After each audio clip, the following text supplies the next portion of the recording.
Welcome to the Homegrown Podcast, a place where we share the truth about food and farming from our kitchen to yours. I'm your host, Liz Hazelmeyer, along with my husband, Joey. Good afternoon. And together we hope to educate, inspire, and equip you in your pursuit of true nourishment. Today we're sitting down with Kelsee Moore of Moore & Co. Again. Yeah. Part 2, y'all. Very excited. If you have not already tuned in, we did a Fitness 101 episode with Kelsee a couple months ago, and it was phenomenal. Learned so much, and so we brought her back on to do a part 2. So Kelsee, welcome to the show. Thank you again. I'm so glad to be here. Oh, I can't wait. I was genuinely looking forward to it. We had 2 recordings today. I love recording with all of our guests, but I was also like, we get to hang out with Kelsee again. Like this is fun for us. So thanks for being here. Like I said before, if you have not already listened to the kind of part 1 or Fitness 101, highly recommend listening to that, although you will still gain plenty of knowledge just going in cold to this conversation. But we did collect questions ahead of time for Kelsee. So first of all, Kelsee, do you want to give people like a really quick rundown of who you are and why this is your passion area for those who might be fresh to you on this episode? And then we'll dive into our questions. Yeah, would love to. So by trade, I'm a strength conditioning coach. I work for Air Force Special Warfare. I live here in North Carolina. I'm also a U.S. Army reservist, and I'm also a military spouse. So I work 3 different hats on a daily basis, but they all kind of intertwine, which is amazing. Mm-hmm. I grew up in California. I ran collegiate track and field, ended up joining the ROTC department, was able to commission. And then because I chose to go into the reserves, I wanted to go be a coach for my regular job. So I got all my certifications, got my master's, and I was afforded some really cool opportunities to work at a couple of Division I universities. And then I've made my way back to the Air Force. And I work with some of the most elite airmen that the U.S. Air Force has to offer. And it's amazing. So on the side, I just started Moore & Company, this past year. And that really sprouted out of my professional and my personal lives kind of colliding. I had a lot of friends dealing with infertility. I had a lot of family members. I had a lot of health questions. Myself, I was dealing with some negative side effects from hormonal birth control. And so that kind of dove me down that major rabbit hole of what that looks like in the interconnection between my professional strength conditioning world and how the regular person lives their life. Yeah. Yeah, and if I remember this from our first conversation, it's like Moore & Co. is ideal. You're coaching people, but you also have programs for people to join. Mm-hmm. And so that's for like the everyday person who's like, listen, I want to understand fitness and increase my like muscle mass and positively impact my body composition. And then, but you've also got this awesome, like completely BA job where you're like training our elite military men. I just think that that's like such a cool profession and line that you toe, serving both the community as civilians and then also representing and supporting our military. And I think that's wonderful. Let's jump into the first question here. And I'm going to kick us off. And it's something that I'm really interested in myself. And I think it can be a hot topic. That's why I kind of want to start out with this. I feel like we're going to have to kind of poke at it. That's weight loss, right? And so I feel like anyone that talks about fitness, I mean, we got January coming around the corner, and there's going to be a lot of people that are doing their, New Year's resolutions. There's going to be people that are, hearing this. They're like, man, I'm going to be fit. And it's like, well, what's your inspiration to be fit? And oftentimes it's either performance, right? I want to do something better, or I want to look different, right? Yeah. And oftentimes looking different has to do with putting on muscle and or losing weight. And so let's just jump into weight loss a little bit here, maybe from like a broad lens. And then as we kind of talk about it, Kelsee, we can kind of, maybe dive down or drill down into some different aspects of weight loss. Sure.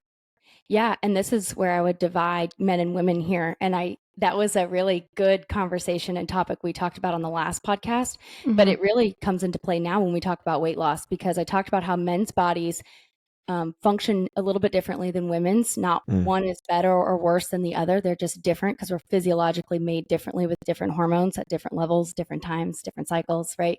So men operate well under stress, meaning if you give a man less calories, less sleep, more work, he will lose the weight. And every woman can attest to that if she's unhappy with her body composition, but she looks at her husband and she goes, well, he just can blink at a weight room and he loses weight, but man, I can't. And so I think we anecdotally understand that, but the reality is that men can operate under a lot of stress and their body will just trim the fat because it's kind of meant to do that. It's meant to work and have high work output and capacity. A woman's body is very different because it does prioritize reproduction. A men's hormonal cycle is a 24-hour cycle, whereas a woman's hormonal cycle in her fertile years is 28 to 35 days. And when you're going through those cycles as a woman, it has to understand the body, objectively has to understand that it's safe enough to reproduce first. And how you do that is you have to eat enough food. You have to be relaxed enough. You have to have the proper recovery and the proper amount of sleep.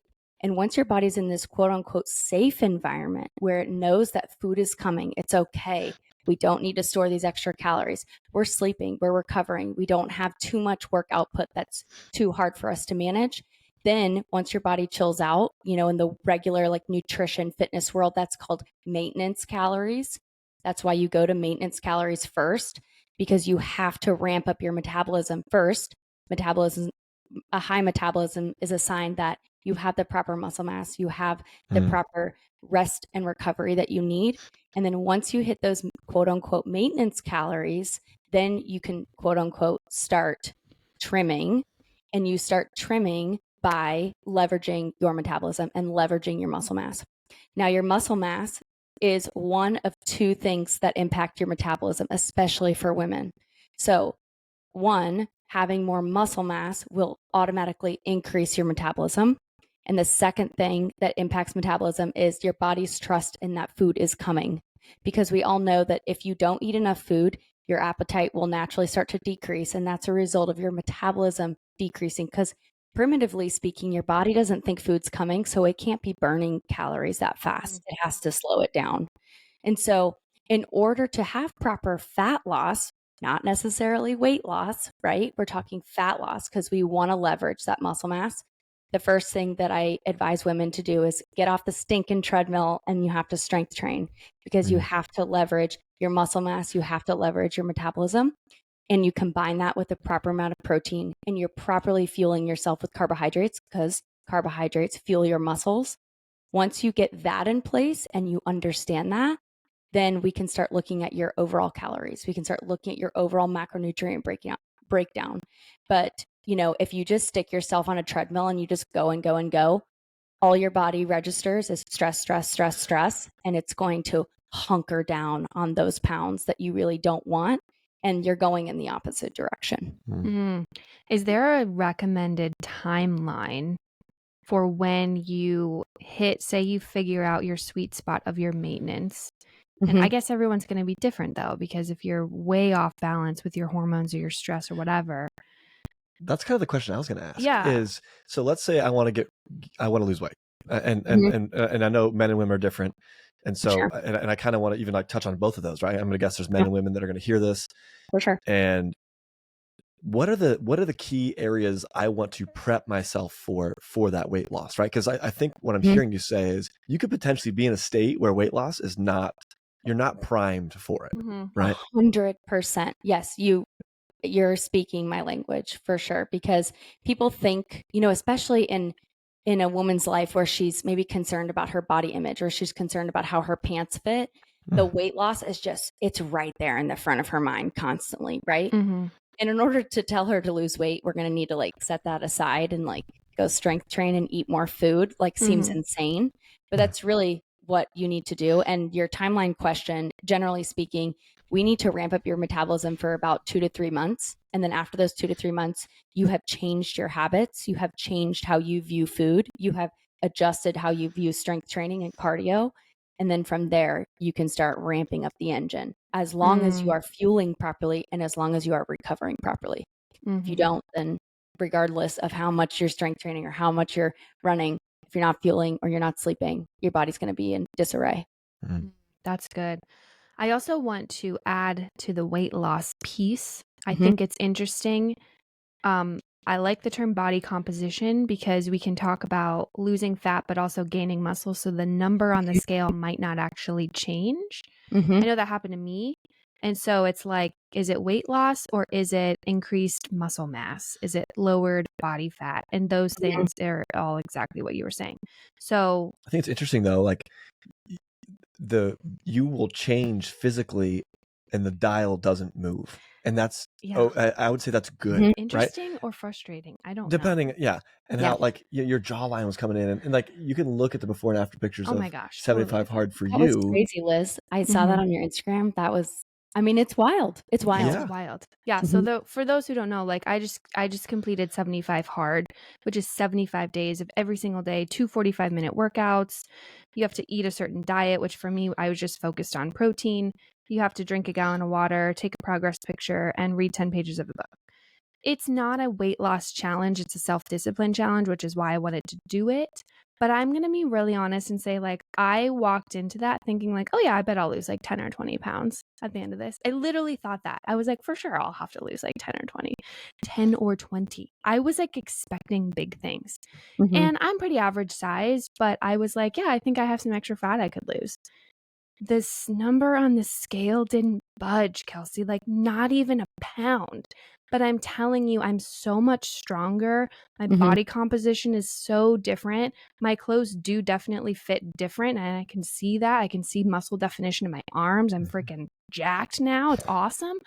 But like, I do wonder, now that you say the 2 to 3 month thing, that was about 3 months of I hit a maintenance. My goal for a while, I was actually eating more because I was strength training almost every day. I didn't do it 7 days a week, but I at least did some workouts. Plus your output was huge. So my output was huge. I think I turned on my metabolism for the first time, like probably since I had Ray. Do you know what I mean? So in 3 years. And then now I've even wondered, like now that I'm not in 75 hard and I'm working out probably 4 or 5 times a week and not 7 days a week, I do wonder if I'll see any adjustment or any further trimming of fat, because I think I still probably have some fat I could lose, or any further gaining of muscle. I don't know. It'll be an interesting experiment. But for me, that was huge to say the number on the scale didn't change, but I definitely changed body composition wise. You know what I mean? Yeah, totally. And I think that's, I mean, it's a tough place because what's the metric that you use in any traditional medical system? You use BMI, which is just height and weight, right? It's a ratio. So of course, not the average person is going to be privy to the other ways you can track, maybe besides progress pictures, which is the best way to do it. Keep that a little bit more. It's not necessarily subjective because you're not really using your opinion on it, but you can at least see the differences, and that's really motivating for a lot of people. But I totally agree. You know, it's so much more about the metabolism. And as you continue, remember last time when we talked about strength training, it takes about 8 weeks for your body to kind of get used to it. Yeah. Think about your 75 hard, right?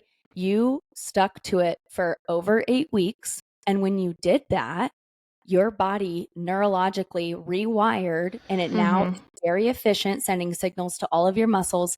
And now this is the time where you can crank your engine. Again, as long as you're fueling, as long as you're sleeping, you can crank your engine in regards to your metabolism and your muscle mass.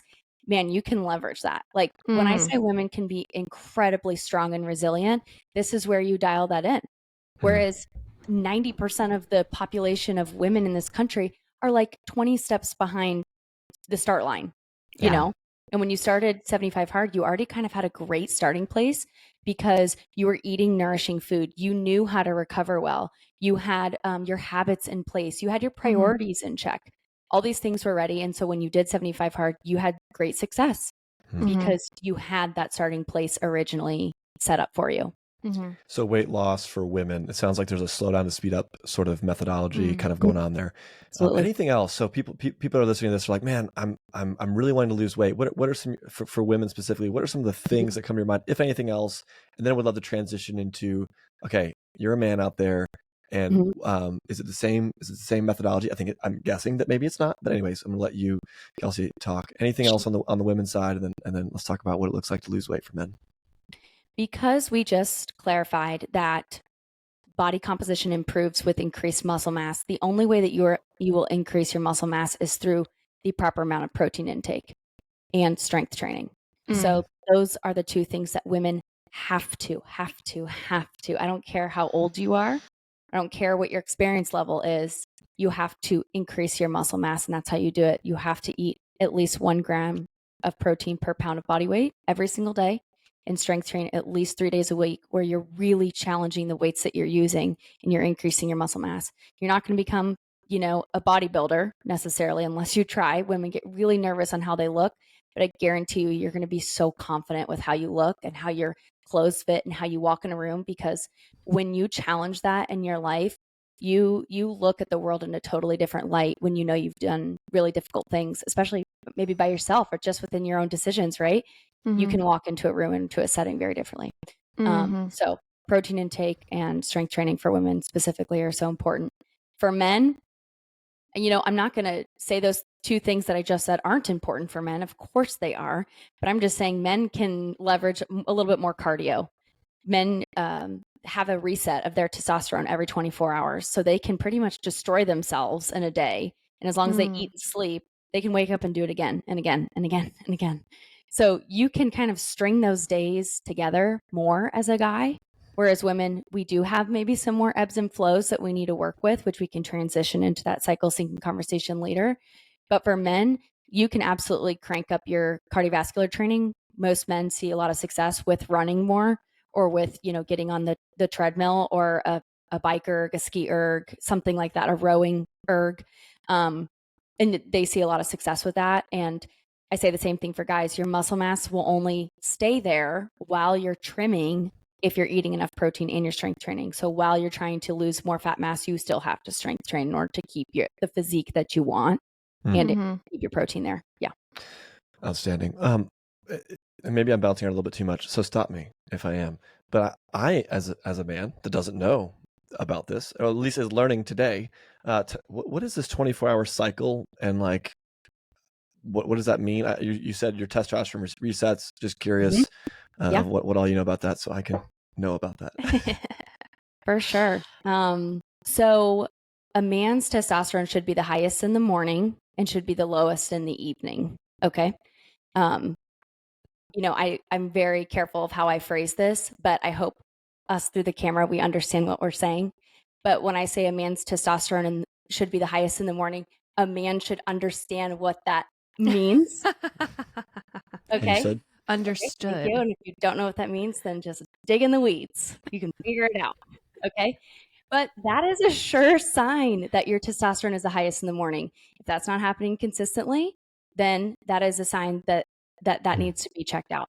So testosterone resets every 24 hours. You wake up, you should feel the most motivated, the most energetic. Everyone's a night owl, morning bird. Is that what it's called? Morning bird? I don't know. Morning. I think so. What is it? Morning bird. Yeah, bird gets the worm. Early bird. Early bird. Morning bird. Morning dove, maybe? I don't know. Early Anyhow. bird. Early bird night owl. Early. Yeah. Okay. Well, you know what I mean. I do. Your sleep cycles will be in effect there. However, generally speaking, your testosterone for a guy is your most anabolic hormone, meaning your hormone that rebuilds and repairs. So if you sleep well at night, you should be in a state of rebuilding and repairing when you wake up. Now, if the number one thing that impacts testosterone in the morning is going to be alcohol, that's been studied that you could be, the strongest, most quote unquote masculine guy. But if you consume a ton of alcohol regularly, your testosterone will be very low in the morning. No so kidding. You're already starting the day and in disrepair. Wow. That's where that is kind of accumulated, is when guys drink a lot of alcohol. You'll start to see that. Is it suppressive, or is it destructive? Like, what's happening there? Well, alcohol is a poison to your body, right? And because testosterone is an anabolic hormone and wants to rebuild and repair, your body is too busy trying to excrete the poison from your body that it's saying, we don't have time to rebuild and repair. We got other things going on. There's alcohol in our system. We got to get rid of that. And it's saying, no. We don't have time to rebuild and repair.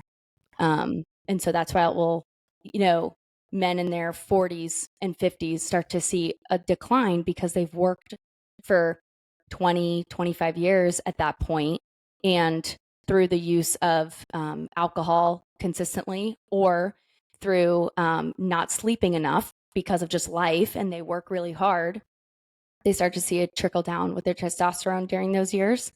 But if you manage your sleep and you manage your alcohol use, then yes, you should have high testosterone in the morning. And then cortisol, which is your stress response hormone, which is actually meant to be there. It's not bad, but we just chronically overuse it because we don't know how to, have our stress management techniques in place. Then your cortisol for guys generally should be the highest in the afternoon. Then you eat, you sleep, your testosterone should be the highest again in the morning. So I could be the most stressed in the afternoon. Is that kind of what we're getting at here? Yeah, like that would make the most sense. Yeah. That's so interesting. Okay. And stop me, please, but I'm going to keep talking because I'm interested. Keep going. The next question I have is, how does one with this 24-hour cycle, and I would love to talk about on the women's side. I think we were going to go there anyway. So yeah. I'll let you ask the questions about the women's cycle. I'll give you this one. The how does one maximize their? I guess what I'm asking is, when's the best time for me to utilize the high testosterone? Like, should I be working out in the morning? Should I be working out the night because there's some kind of like advantage to that? I'm just curious. Is there anything in accordance with that 24-hour cycle that I should be considering in my like daily schedule? That's a good question. I'm sure it's a super highly debated topic. I haven't seen anything specific myself. I know anecdotally a lot of guys work out in the morning, a lot of guys work out in the afternoon. I think that question relies heavily or more on just like your rhythms of your life. I don't know if one has been studied over the other. I can certainly look that up and get back to you on it if you want to post it at some point. But I think, again, consistency beats intensity. So I think as long as you are training every single day in the morning, I think it's fine. Now, if you do switch your training, if you're consistently working out in the morning and then you switch to an afternoon, your body, like physiologically, will have to adjust to that change. That's why you see professional athletes, like if they play in the evening, late in the evening, they'll practice late in the evening, because they need less hindrances. But in regards to like taking advantage of it, I actually don't know the answer to that. So I'll have to get back to you. Right on. Good. Yeah. Anything else? Okay, so let's move into cycle syncing because we have our own cycle. It's not 24 hours for women. Yeah, I want to hear all your thoughts on that because this is a hot topic. Hot topic. Yeah, it is a hot topic because on one end of the spectrum, women say, "Oh, I feel so seen. I feel so heard. Yes, I don't feel the same every day." In which I respond to, "Yes, I totally understand."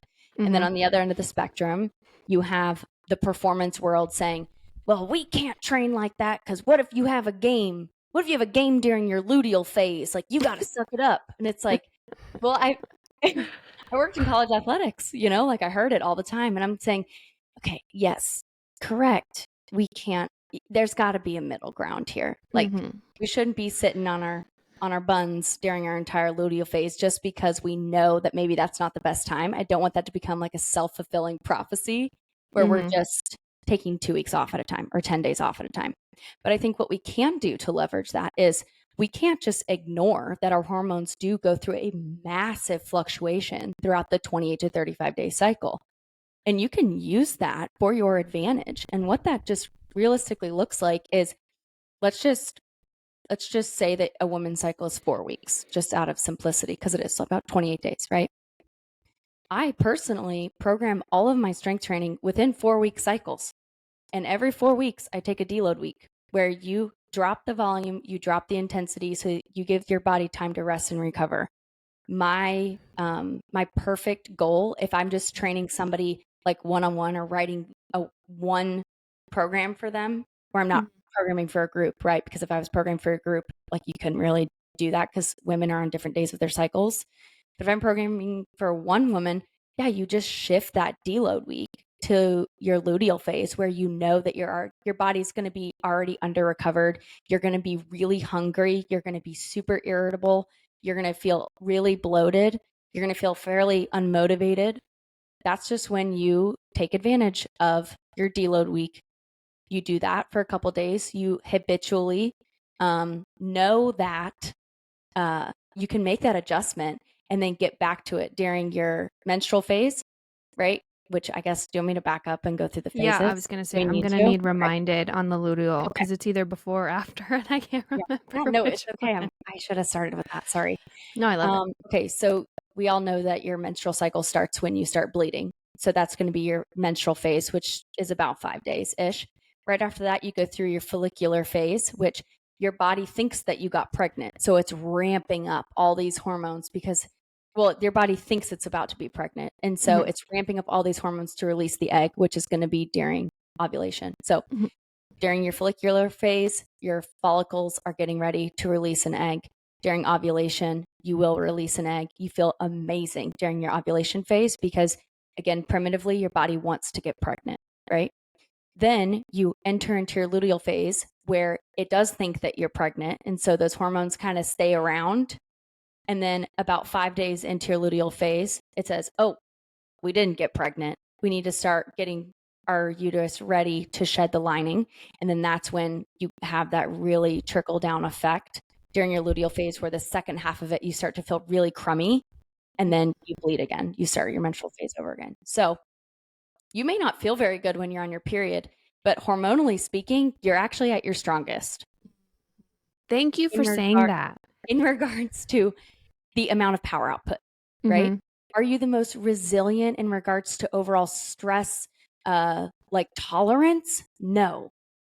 Meaning that you are already feeling really crummy. You don't need to go for a 5-mile run, but you Mhm. can certainly go squat, 4 sets of 3 at a heavy weight and then be done. Take advantage of that time period in your menstrual phase. And during your follicular phase, you can get really strong. You can tolerate a little bit more stress. Your ovulation phase, you can handle the most stress, meaning that you can jog, you can run, you can cycle, you can do a HIIT class, you can do all these different things. Luteal phase, you're starting to feel kind of crummy again. Maybe hit a Pilates class, a yoga class. If you want to strength train, put that as your deload week. Drop the volume, drop the intensity. Then your menstrual phase ramps back up again. So, I am pro cycle syncing. However, I think women use that. They try to step into that first before getting their habits dialed in. And I just Yeah. say, ditch the cycle syncing until you can get your butt in the gym twice a week. And if you can get yourself in the gym twice a week and you can train consistently and you feel comfortable doing so, and you do that for 4 to 6 weeks, then start making the adjustments for your cycle. And I said this on another podcast I was on, but it's like, if you didn't cycle sync and you were in your luteal phase when you felt crummy, you'd be like, I'm ditching my program. I feel terrible, Whereas Mhm. when you're on like a cycle syncing program, you can be like, no, it's okay. It's okay. Your follicular phase is coming. Just trudge through. You're okay. So it can give some women some confidence knowing that, like, I just need to maybe chill out for a couple days and you can ramp back up. That's so good because if you start your workout program and you started on the wrong week and you're like, man, this is so much harder than I thought it was going to be. And it turns out it's just because of this phase of your cycle that you're on. Exactly. How many Isn't that women have done crazy? that? I know. And that's where women just start ditching their programs because they feel terrible. Yes. And I just think if you do deload every 4 weeks, you're going to be okay. And Now, when you if you want say, to dial it up, then line it up with your menstrual cycle. Yeah. okay, and when you say deload, you just mean like bring down the intensity, use less Intensity and weights. volume. Yeah. Intensity and volume. And well, specifically volume. Like cut your 60-minute strength training workout to 30 minutes. Oh, okay. So Cut the volume. Yeah. let me see if I got this right. Menstrual phase, when you're on your period, you might not feel like, because I think that's where like the misconception is like, oh, you just need to snuggle up on the couch and like don't do anything. But you actually are strong on your period. You're You're very strongest on your strong. period. Yes. Okay. Fascinating. Why is that? Why are you very strong? I'm just curious. It like in my brain doesn't make sense. I'm just Right. curious. You think like we're bleeding. I would. Yeah. Yeah. It's because at the end of your cycle, which is right before your menstrual phase, all of these hormones that actually make you a little bit more like flexible, a little bit more, maybe a little bit more, how am I going to describe this? All of these hormones that I don't know how else to encompass it, but maybe just like exude femininity. I don't know how else to explain that. It's like all this holistic, all encompassing. They're at their lowest. And so your progesterone, your estrogen, all of these hormones, they're at their lowest. So you almost are operating in a less feminine capacity, even though you are bleeding that only women can do. It's a very, does that make sense? Yeah. It's, I So wish like I higher could describe that better. testosterone? Like, do you have a higher testosterone level when you're on your period? You have your highest testosterone during your ovulation because your body wants to procreate. That's why you have a higher sex drive when you're ovulating as well. Okay. I have heard that. I've heard that when you're on your period, I've heard it described, your hormones mimic that of a male more than any other phase. And how I like how you said it though, is like all of those hormones that exude femininity are lowest. And so we are, quote, strongest. We have the best recovery is what I've heard, And like from a muscular recovery. And when we say strongest, do we mean like highest like output? Like you can like power like P- output.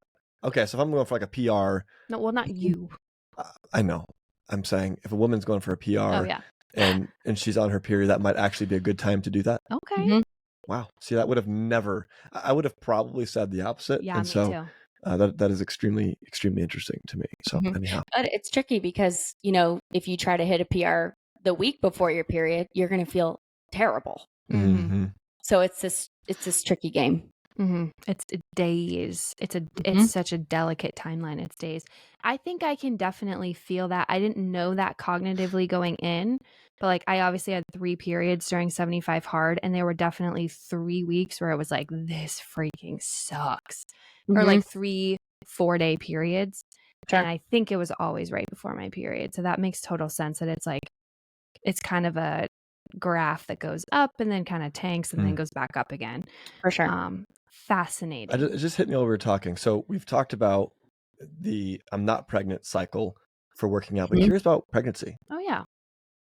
Yeah, that's a great question. I am not going to claim that I'm the pregnancy expert. I'll just put it out there. But women that have been training and have been strength training can strength train through their pregnancy. That is like, I need to shout that from the rooftops. But what I mean by that is if you've never strength trained when you're in your first trimester, that is not the time to start strength training, right? Just because your body neurologically like doesn't really know where it is in space. And like that could be like, I sound a little bit jokingly, but I'm also being serious, being like, there's just a risk and a reward with that you don't really want to play with, in your first trimester. But yeah, so when you are pregnant, obviously in your first trimester, you're not going to feel very good. And the priority for that really should not necessarily be work output, because you don't really want to be burning more calories. You actually should be eating more food. And I've never been pregnant. However, anecdotally and physiologically, we know that women need so much more food during pregnancy, and they need more calories, specifically protein, because protein is used for tissue building and repairing, which is what you're doing when you're, growing a child. So instead of worrying about your work output during your first trimester, you should try to continue to keep the same output as you had been, maybe lessen the volume. Again, you can keep the intensity if you feel fine. That's totally fine. But maybe lessen the volume and really work on the amount of calories that you're intaking. During the second and third trimesters, your pelvic floor really starts to prepare for birth. And so jogging, jumping, running, things like that can be really uncomfortable for a woman's pelvic floor. And so that's just case by case basis. But generally speaking, a woman can train all the way up until birth. It's just at that point, what is comfortable for her and what has she been doing in the past? That's good. That's good advice. Love that. I want to talk about, because throughout this conversation, you've mentioned you can train 5, 6, 7 days a week as long as you're fueling yourself well. So I want to talk about fueling pre-workout and post-workout and just some of your overall food philosophy there. Awesome. So what I would say, actually, a lot of women ask me, like, should I do fasted cardio? Like, should I eat before training? I can wrap that up into the same conversation. When we're talking strength training, right, you're using your muscles. That's the whole point. You're using carbohydrates when you are strength training. And so you have to be eating carbohydrates in order to strength train. Now, can you strength train on an empty stomach, yeah, but you're hindering your performance and your power output really a lot when you are not eating enough carbohydrates specifically before your training session. So let's say you are strength training in the morning, then you need to prioritize some carbohydrates before you start training. And you are kind of playing with your digestion at that point. And so maybe consider, a small amount of juice, or maybe an apple, or maybe a little honey. If you're going to have coffee, then maybe have like a butter coffee that has fat in it, but also, maybe put some honey or maple syrup in your coffee as well. So you have carbohydrates available for you while you're training. Now in the afternoon, a lot of women will train in the evening. You can pretty much bank on, if your lunch has carbohydrates in it, then you're fine. You don't really need to specifically, drink orange juice before you train. You can bank on maybe the rice in your lunch is fueling you, which is totally fine. A lot of women ask about fasted cardio. Fasted cardio in the morning, women, that's a technique that people talk about for fat loss. Pros and cons. I think it is an efficient way to lose fat mass for men specifically, because their body tolerates stress in that way. They can run on an empty stomach, they can run with an empty tank, and it's probably going to be okay. Whereas if women are doing that consistently, their cortisol will start spiking chronically, and that will become a problem.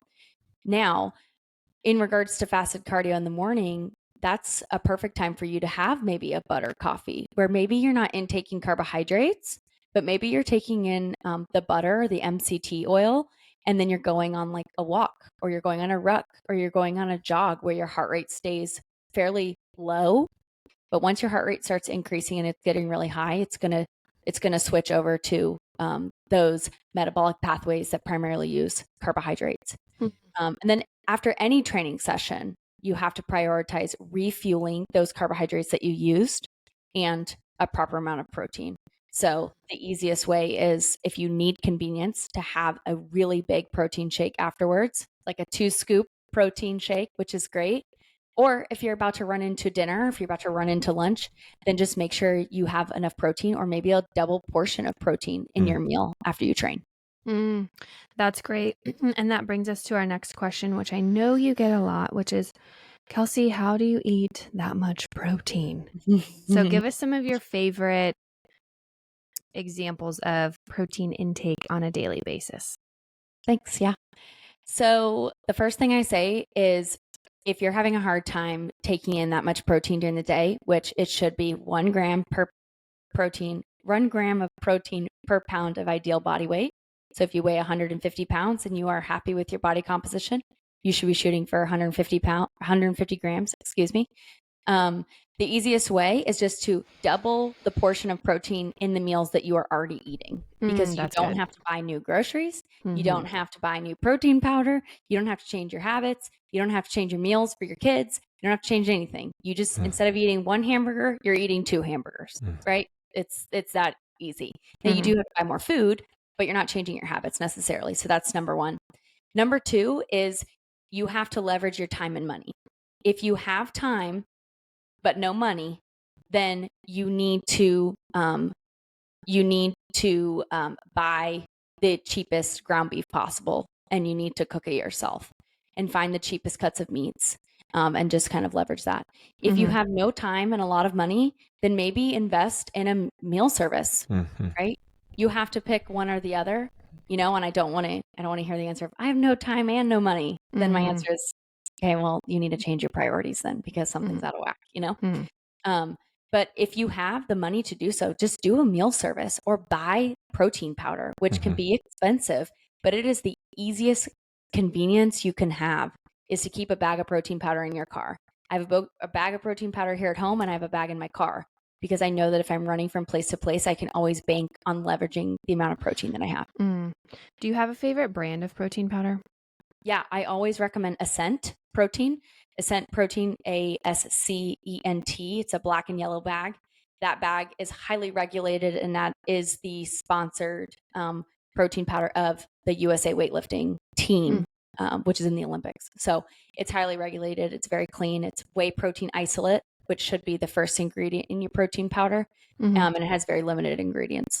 Cool.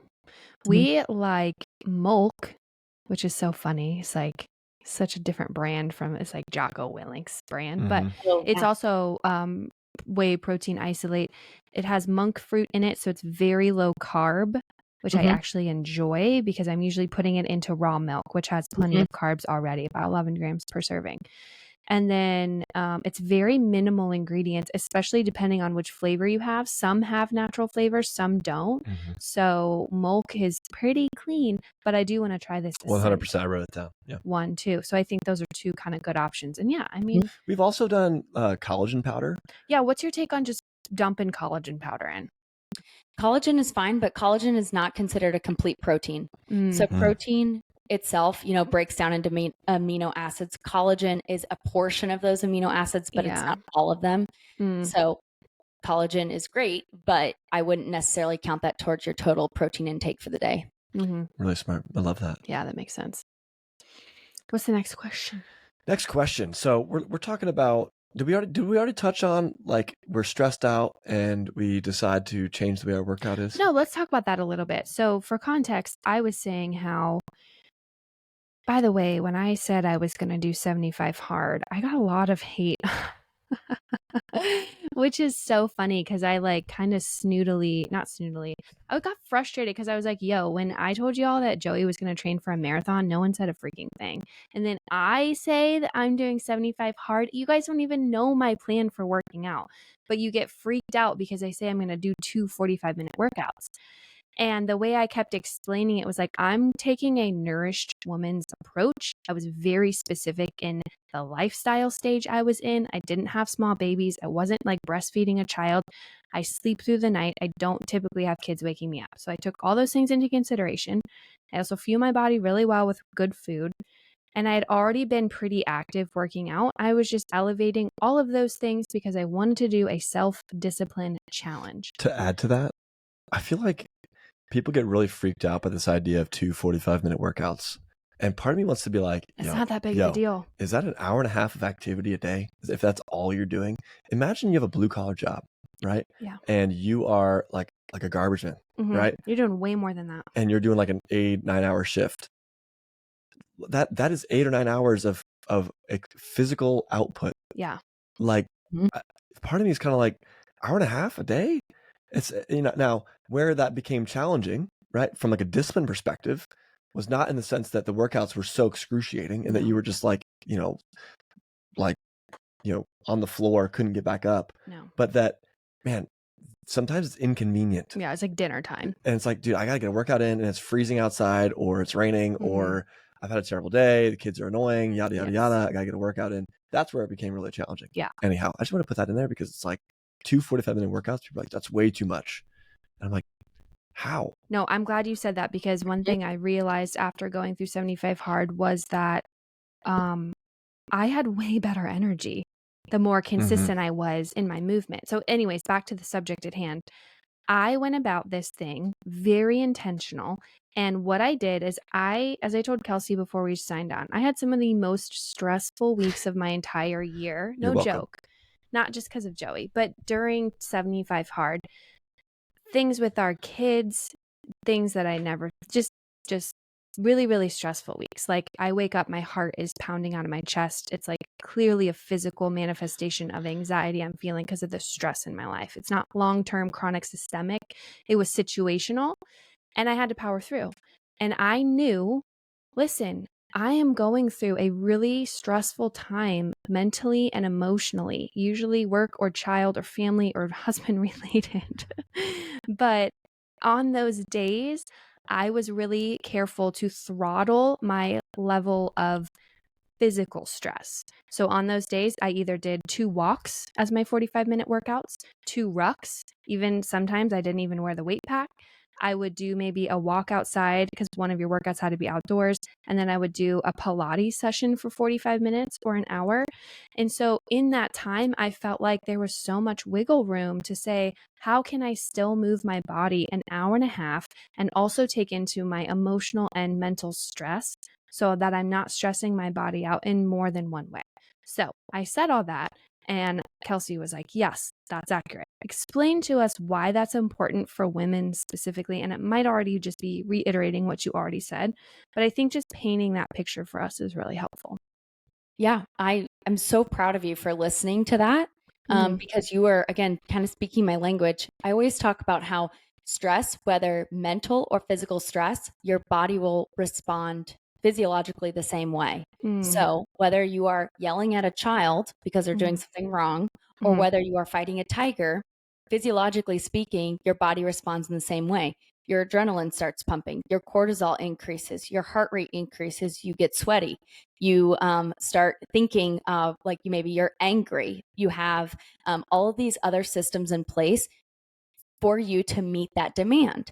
So, that's why when women have a really stressed job and they're living like this super high intensity life where they, maybe they're type A and they're striving and they are a boss babe doing their own, things, they're doing a million things. And then they go and they hit the cycle class. And that's where your body doesn't really know the difference between physical stress and mental stress. So your entire life is consistently stressed. And that is not the perfect, that's not the way to rebuild and repair your system.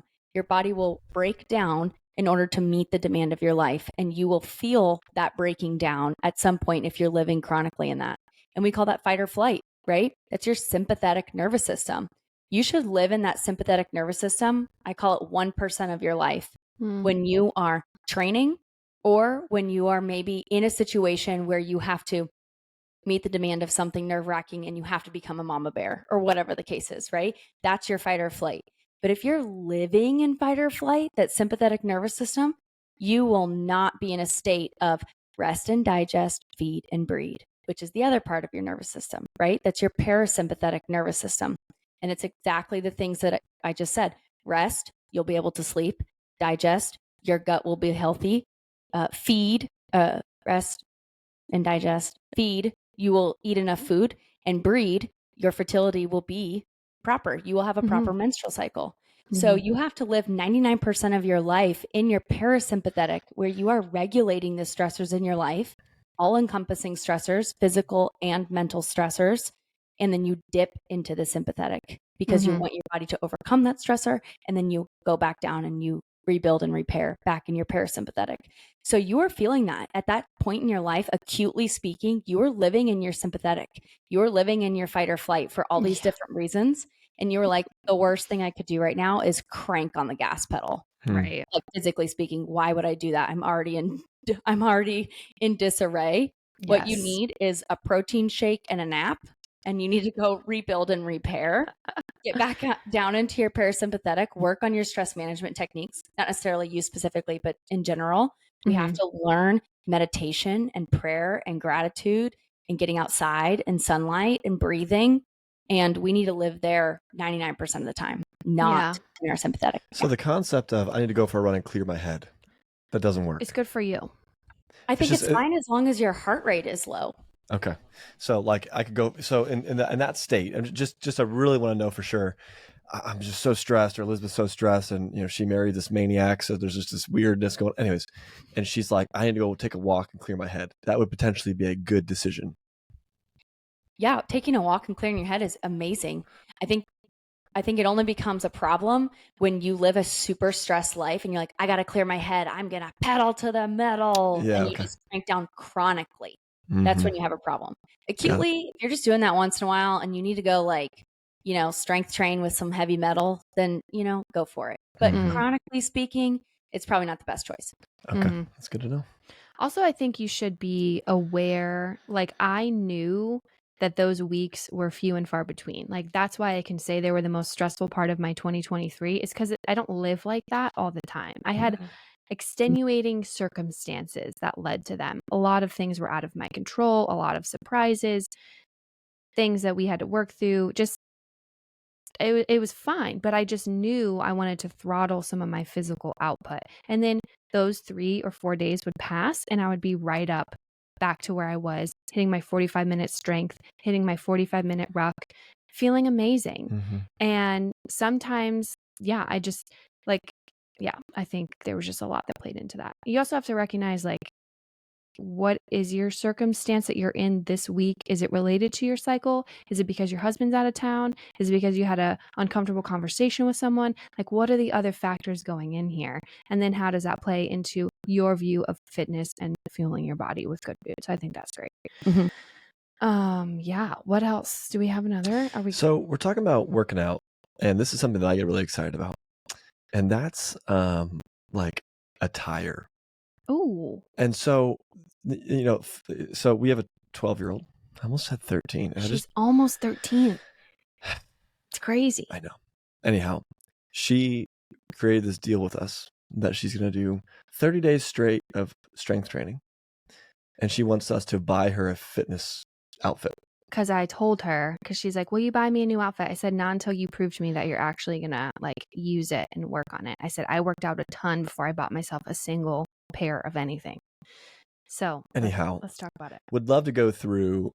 I specifically am interested in shoes for sure, both for lifting, running, etc. I want to talk about as much as you know about toe drop and like what that can do to your feet and your having open toe box, these barefoot kind of shoes. Should we run barefoot? Those kinds of questions, but also lifting and strength training and what kind of shoes we should wear. But beyond that, also, is there other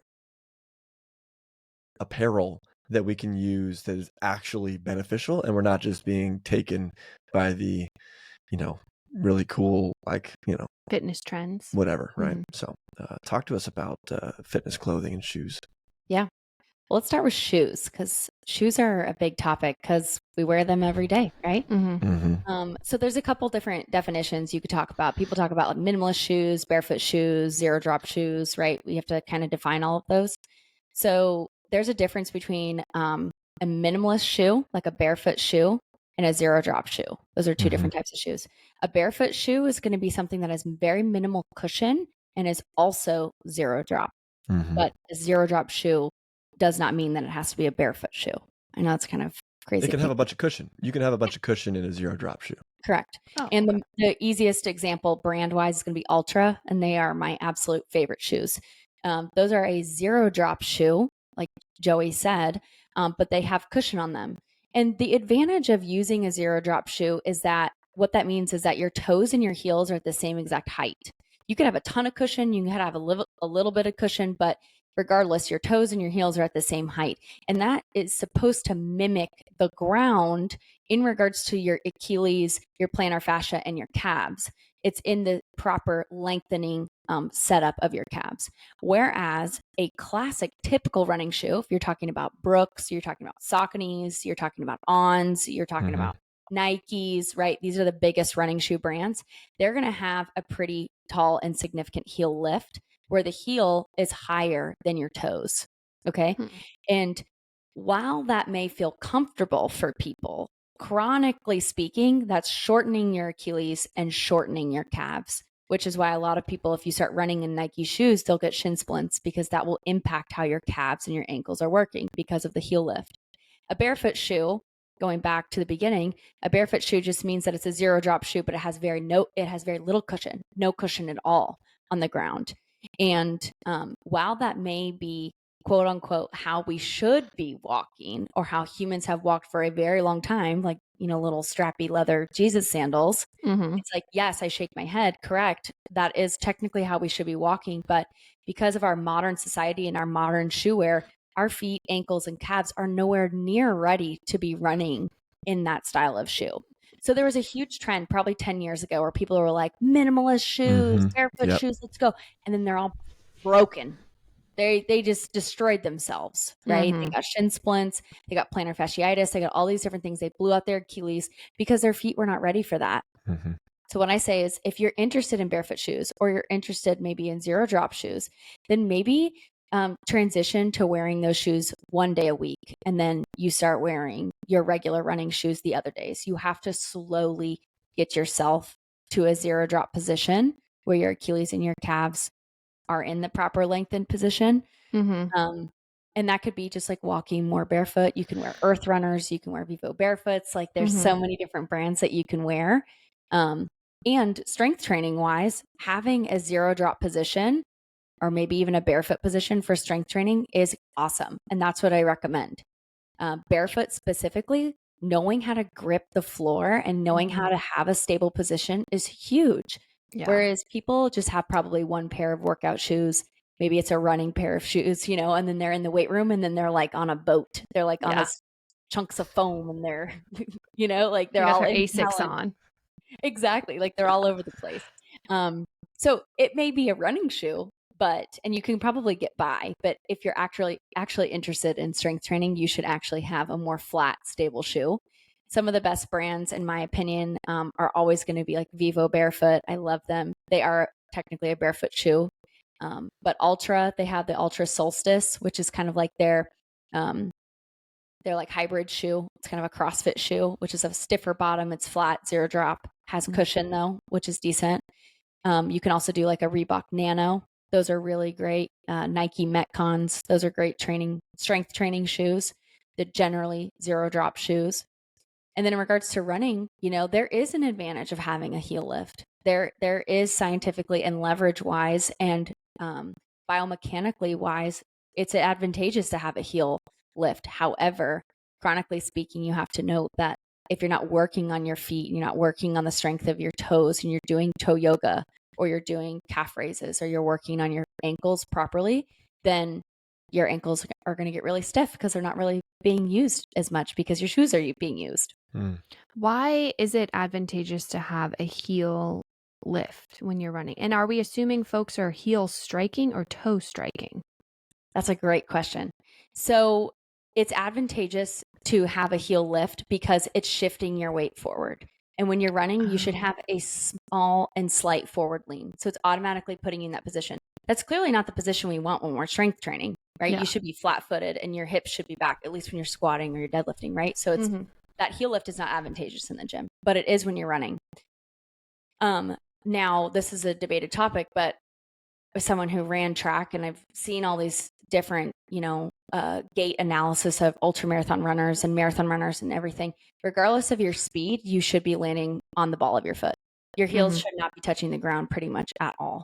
And that's because our ankles and our Achilles are supposed to take that impact. That is correct. Our bony heel is not supposed to take that impact at all. And so the problem that starts happening, especially from a young age with little kids, is you put on a super cushiony shoe on a kid. They're not going to know what they're hitting when they're running because that shoe is taking that force. But you take shoes off of people and their running form immediately corrects itself because they don't want to heel strike because it actually is really uncomfortable. Yeah, if you watch little kids run, they run on their tiptoes. They run on the balls of their feet. That makes a lot of sense. I started running on the balls of my feet after Joey read some books, which means I read some books because that's how it works in marriage. You read a book, you tell me about it. I basically have that same knowledge. No, just kidding.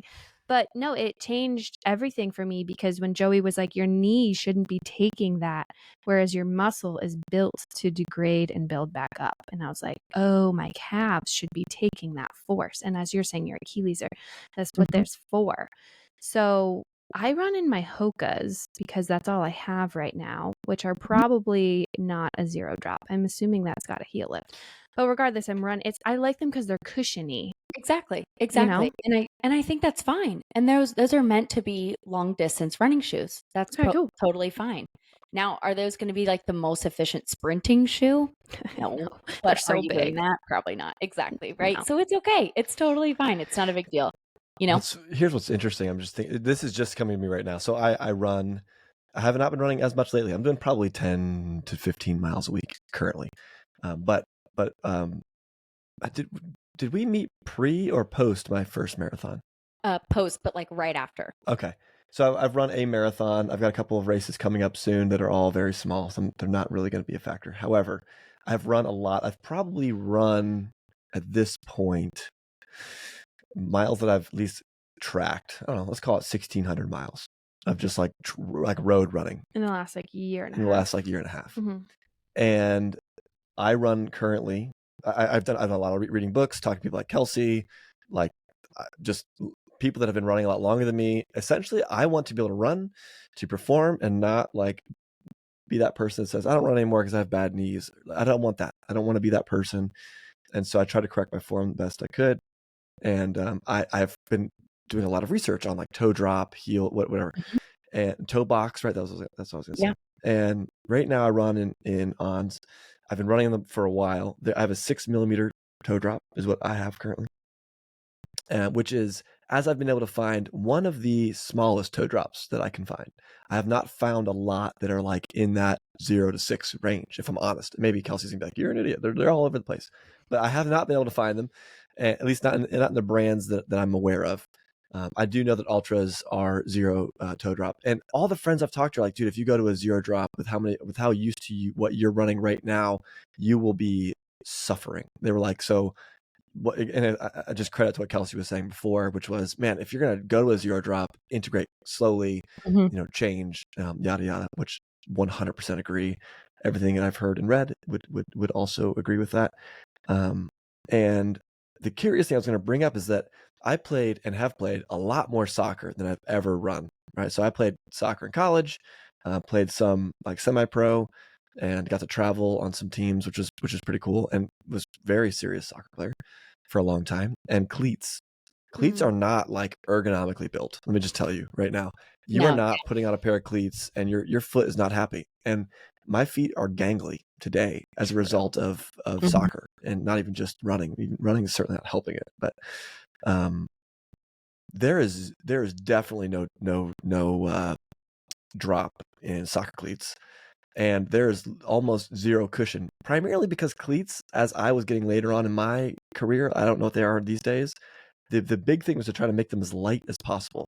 I mean, the insert that would go into the cleat would be resting on the hard plastic of the sole of the shoe, and it would be perforated to try to make it even lighter. Like that was how intense these cleats would be.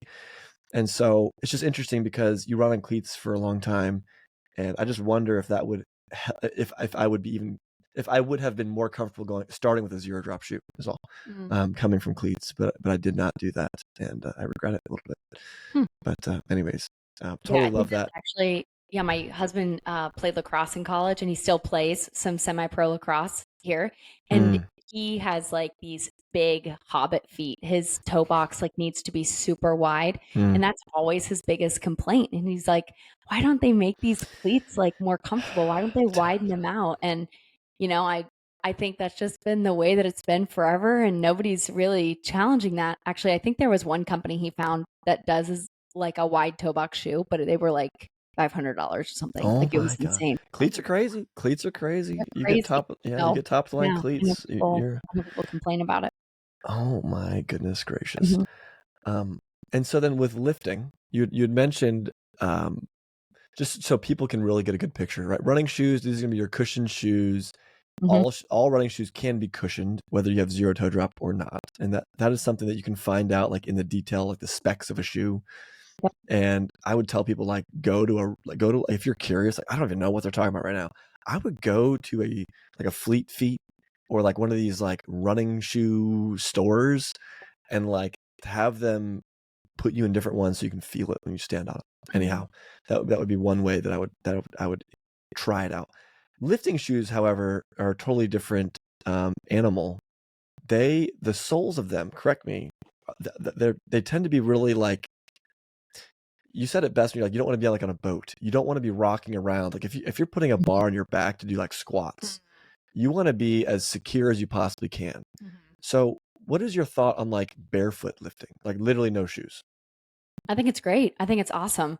I think for the average person that's starting out lifting, like their weights are going to be pretty light. I think that's totally fine. I think it becomes a problem where like your feet can't maintain that much load, and like you're going to feel a little sore the next day within your feet if you just are, maybe an intermediate or advanced lifter and you're just like, let me barefoot lift today.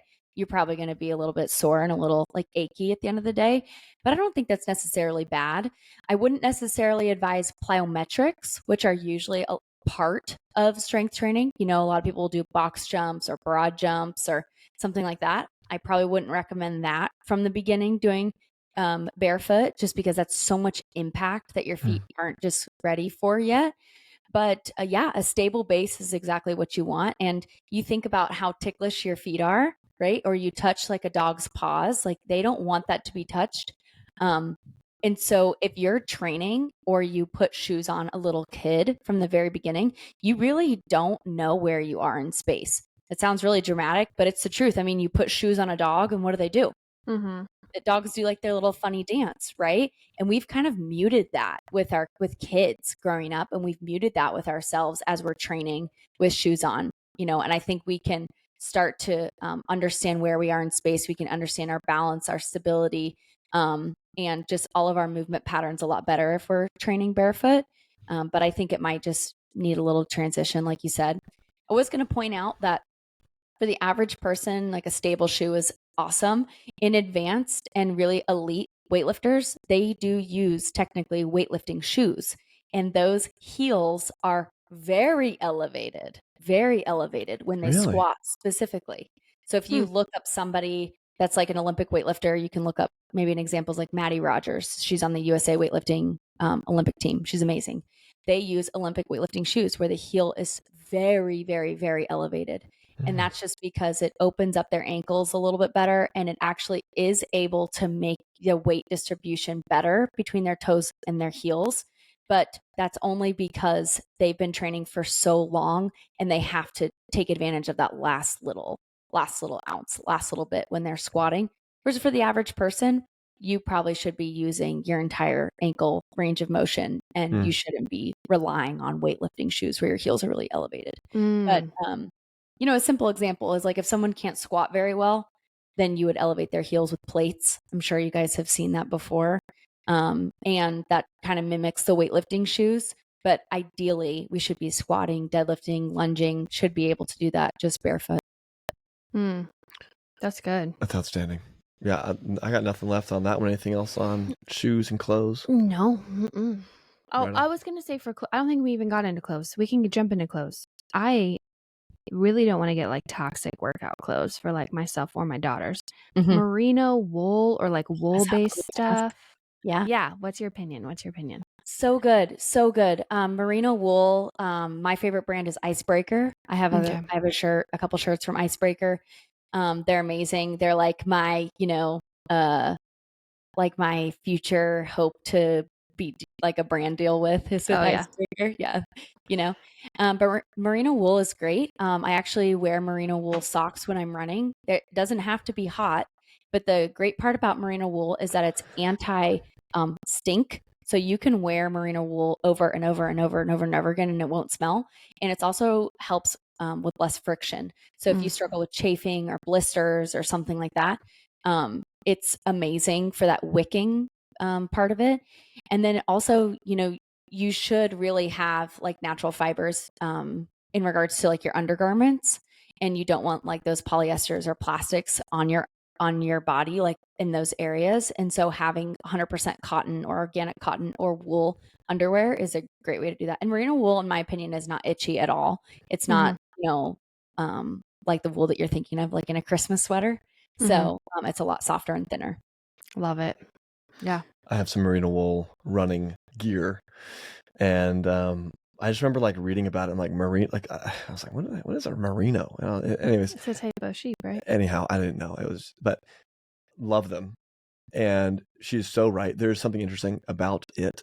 You can shrink merino wool. Yeah, don't put it in the dryer. And so just word to the masses, but oh yeah, 100% agree. Outstanding stuff. Love merino wool. Yeah, I would say my favorite brands are Icebreaker and Smart Wool. Smart Wool is amazing, and you can get both those brands like through REI. Cool. Right on. Love it. Kelsee, anything else before we let you go for a second time? No.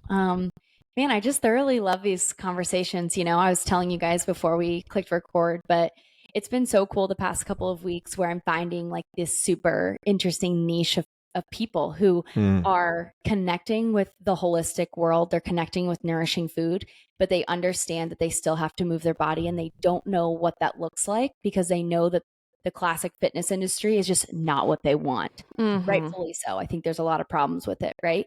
So I love having these conversations because we can talk about the holistic perspective of having to move our bodies. Kind of like you said, right? Like an hour and a half of movement shouldn't be that big of a deal, but in today's world, that's a big deal.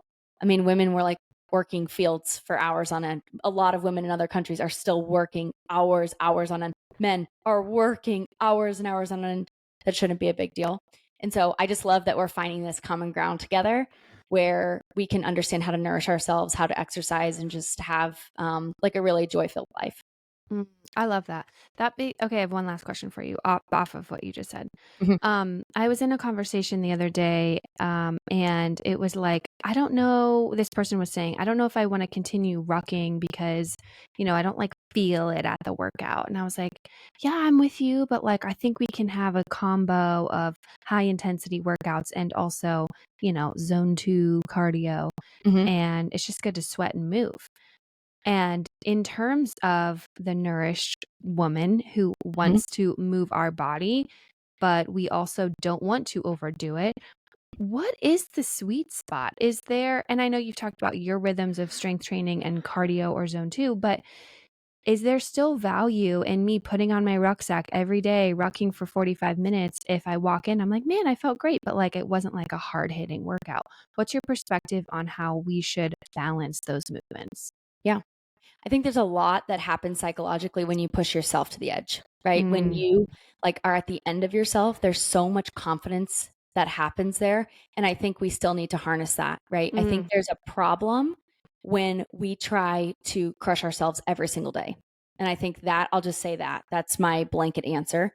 You can't do that every single day, but that needs to probably happen at least once a week where you are dead tired and you put in good work, but you learn so much about yourself. And that we do have to harness that. And so a great balance to do that is you strength train Monday, Wednesday, Friday. You can do, an upper primary day, a lower primary day, and a total body day. And then on Tuesday, maybe you do your sprints. That can be sprints at a track or around your neighborhood, or you could be doing sleds. You could put on your rucksack and you sprint for 30 seconds and then you walk for 5 minutes, something like that, right? Where you're pushing, pushing, pushing. You have to find that intensity. You do. And as someone who's naturally incredibly intense, I cannot imagine a life where I didn't learn that about myself. Like that's what gives me the confidence walking into rooms or having the current job that I do have. It's because I know what it's like when you've been there, when you become a different person because you've pushed yourself to the limit and you have to do that. So I think Tuesdays are a great day to do that. You push yourself, your heart rate is super high. Maybe you find that little pukey zone in yourself. It's great. But you do it once a week. It's okay.